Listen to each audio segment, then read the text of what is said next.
Hello, I'm going to record this video for posterity's sake. I don't even know if I'll put it up publicly today or ever, but hopefully it'll be accessible to my children at least. And if nothing else, just saying things out loud helps, always. This is like a form of therapy. I'm going to talk about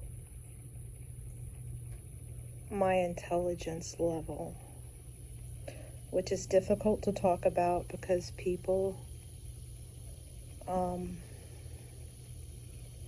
think that you're bragging or you're arrogant or you're narcissistic, and nothing could be further from the truth. In Western culture, being smart is not really looked highly upon, especially if you're an attractive female, which I was when I was younger for sure. Other females in power or positions are intimidated by you. Men can be somewhat intimidated by you as well, and overstep boundaries. That happened a couple of times, but nothing major, just par for the course. You can be underestimated, or if they see how intelligent you are, they will keep you on the lower levels so as not to threaten them.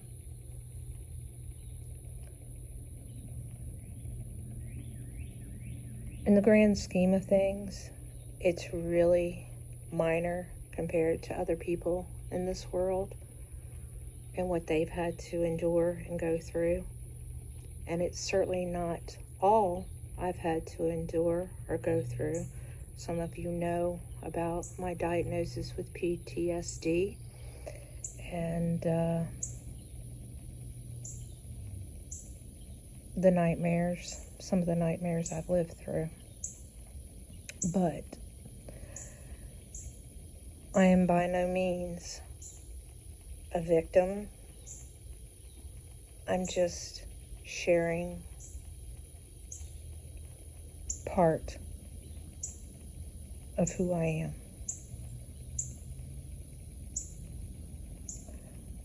I was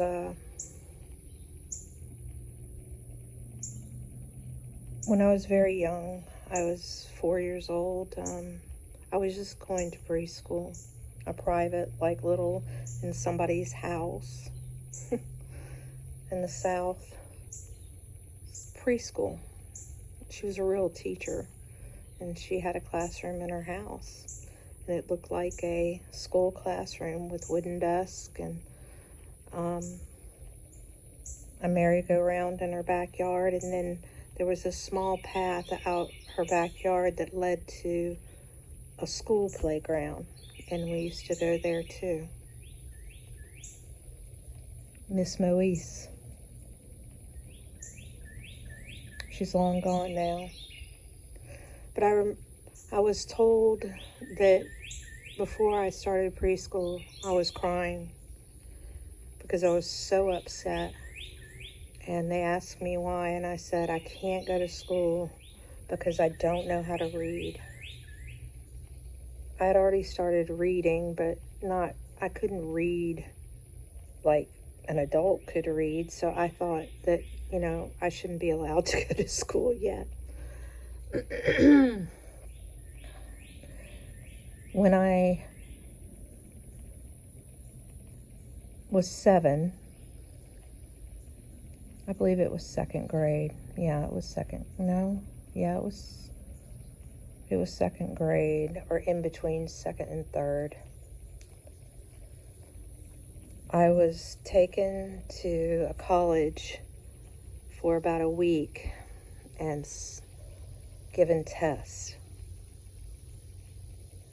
I remember being on a computer, which would have been in 1977, and it was very, the old box white monitor or off-white monitors that were just black and white with the pixelated squares and very basic. But there were some pattern tests that were on there, just basic like squares and triangles, and I remember that. But I was given a full battery of tests. I saw the piece of paper at one time. I was never ever told what my IQ was until much later. But from that point forward, a lot of pressure was put on me on my grades. And I didn't know why. We would have like SRA tests in third grade, reading tests on cards, and students would, struggle through them, or mostly they just weren't interested. That was mostly it. I went through every single one of them. Multiplication, we used to have time test, which I'm sure they wouldn't allow today because it was competitive, and you would move through them, and I, moved through them faster than others. Just throughout. And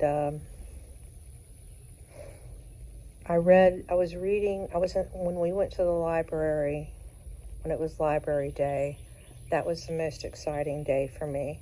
I went through all the Boxcar Children books at the time.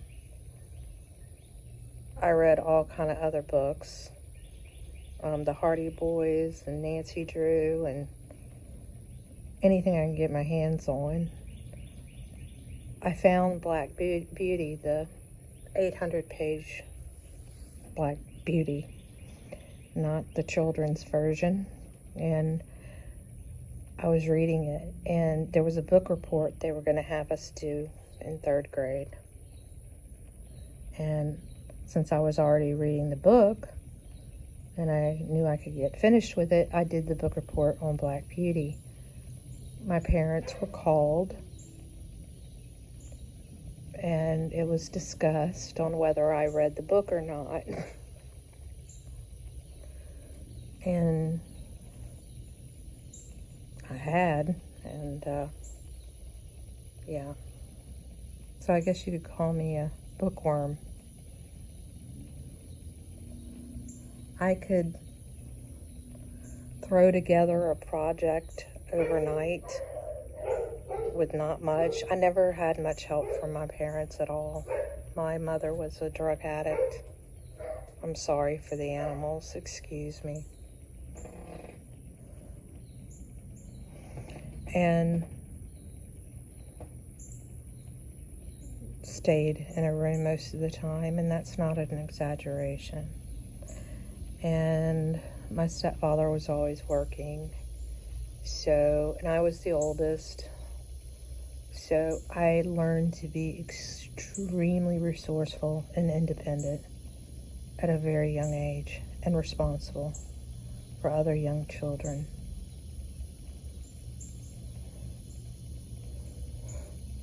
And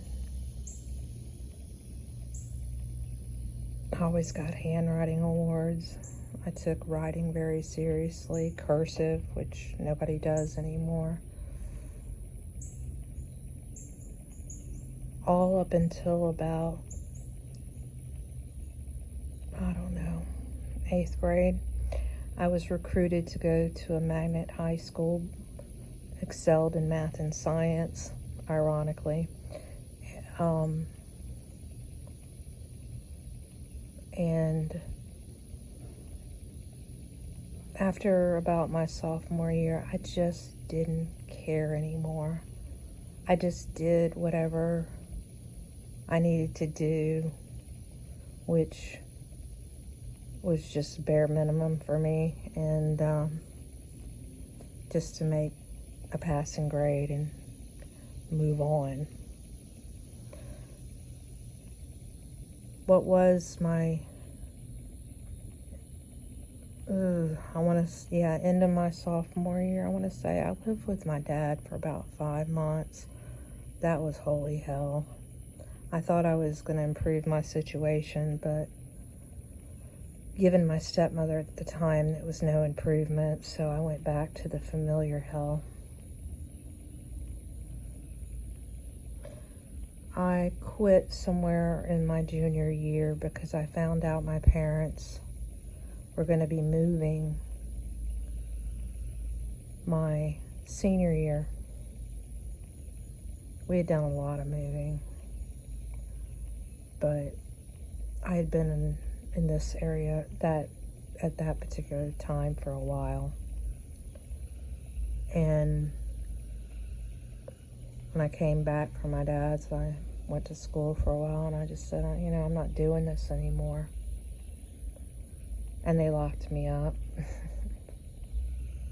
in a mental hospital. Again, I was given a battery of tests, an IQ test. I've taken it about 4 times over my life for various reasons. And it reaffirmed the older test.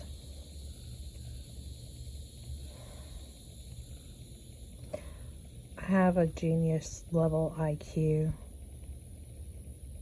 not, on the lower end of genius. I think I fall within the 6-point margin of error, so it might be questionable on if I'm technically a genius or not. I don't know the rules for Mensa anymore. I met a few Mensa people, and I didn't really like them. They were haughty and just not very personable, and it didn't seem like something I wanted to belong to. I wasn't really, I was like captain of dance line at one time. I did things like that. I was a part of groups. I did blend in to a certain extent, but there was a part of me nobody ever knew.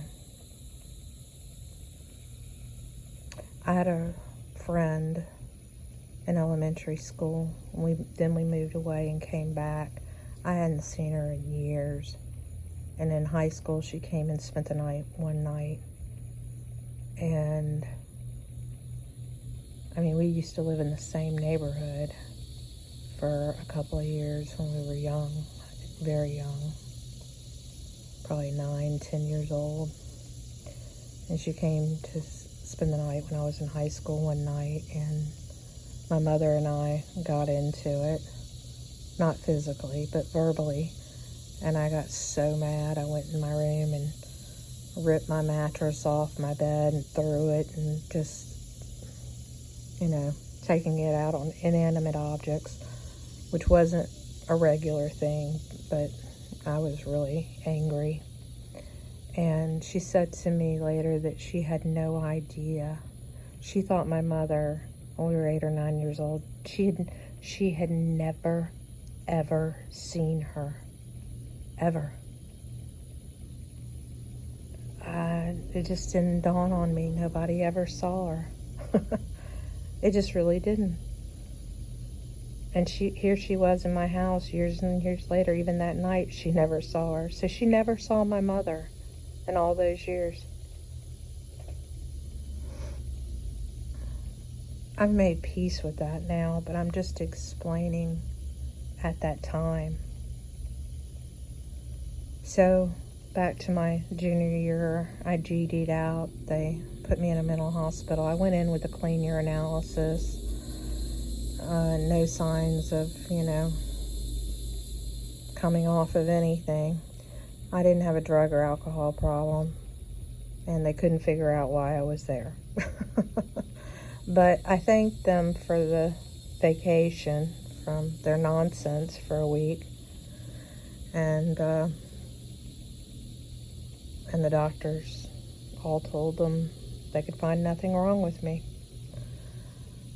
So when we moved, what would have been my senior year, I went to college. I made average grades the first year. I did a lot of playing around. It was a junior college, so very easy to get into. When I moved again, next year, my parents moved, I went to another top 10 junior college, which was fantastic. And, that was fantastic. That school was awesome and really prepared me for the major college. I ended up with a 3.3 for my undergraduate, and I got a 4.0 neurotically for my graduate degree, working full-time like an insane person. And for what, really? Now I look back. The most useful degree, of course, English is a very useful degree. It enables me to I have a lifetime certificate for teaching. I'm kind of grandfathered in because I'm older. I don't have to go through all those stupid CME courses and whatever it is. I don't know what they're called anymore. But so many hours they have to have per year to up their license. I mean, it's ridiculous. It's all money and time. But at this point, I think my special education degree gave me knowledge to help understand what's been going on with the increase in disabilities in children, and help me go down that rabbit hole. The most useful of all was my philosophy degree in the classes of logic and ethics, especially logic. It's very difficult. It's words kind of in a mathematical format to understand whether somebody is logically speaking to you and telling you a truth in a sense, or it's like a slippery slope of nonsense, which helps me to recognize patterns along with the English degree and the manipulation of language and the 1984 doublespeak that's been going on, etc. And it's helped me to realize that I've paid a lot of money for a lot of lies, too. So really, how smart am I? According to their tests, what are their tests really testing? What's most important of all is common sense, which I have quite a bit of because of my need to be independent and self-sufficient given my life circumstances. I have only recently in the last 12 years been able to rely on another individual who I love dearly. I have been a bad picker in my life, but then I was never given a good example of how a husband and wife should act and treat each other and participate in raising a family. I was extremely trusting, which sounds nuts, but since my father had not really been around most of my life, my real father, and my stepfather was, there and mostly kind, but not really hands-on. He challenged me in reading. He was an avid reader. He told me I couldn't read something. It was Born Identity by Robert Ludlum, and he told me I wouldn't understand it. It was too advanced. I was, 11, 12 maybe. Anyway, I read the book and got out and had a dictionary and was looking up words and discovered what the KGB was and asked questions to him when needed, which were as few as possible. And at the end, I gave him a book report. But was it encouraged? Only as a tool to punish me if I didn't make certain grades. I really wasn't. The only way I was told I was smart, and this was said several times by my mother, that for somebody who's so smart, you don't have any common sense. Which was a lie, but that's how I was told I was smart.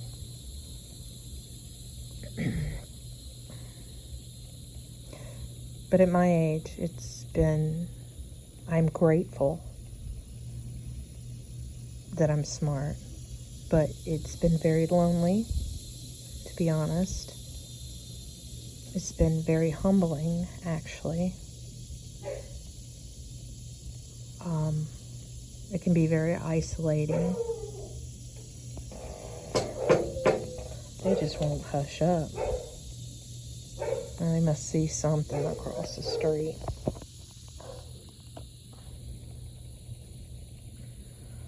They get all worked up. But maybe I'll step away. But it's been humbling. And by no means do I even imagine that I am the smartest person. There are others that I'm sure are smart. But what I do know is that I'm well-rounded.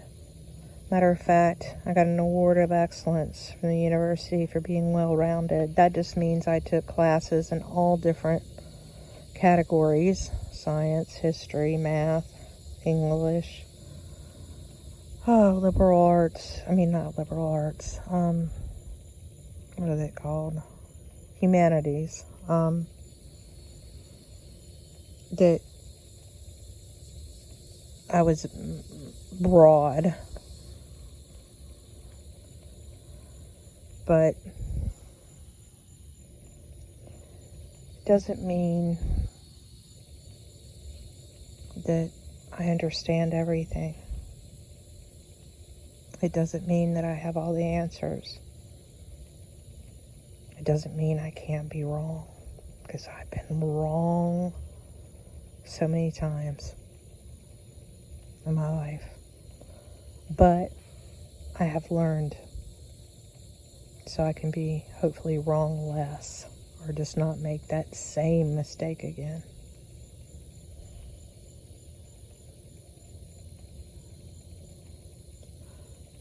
Look at this right here. Can you see it? They are always in our yard. He's leery of me a little bit. The rabbit and the cardinal.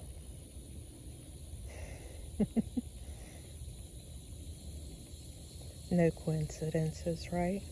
When you speak the truth.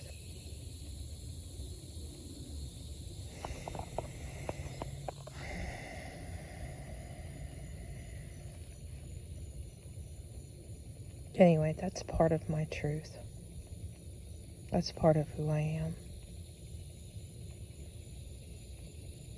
One day, maybe I'll write it down. I don't know what to say. I don't want to write something depressing. I mean, who wants to read that? I do have a sense of humor. Y'all just don't get to hear much of it. Because when I'm on here, it's for my therapy. I do have a sense of humor when I talk about my past, especially with my siblings, to make light of things that are funny, really. Kind of sad, but funny. Anyway, I hope y'all are having a good day. I know things are difficult for a lot of people, but mostly with as smart as I am about the material world, again, philosophy was the most important degree because we've neglected the spiritual world, and in that I have faith. Love to you all. Bye for now.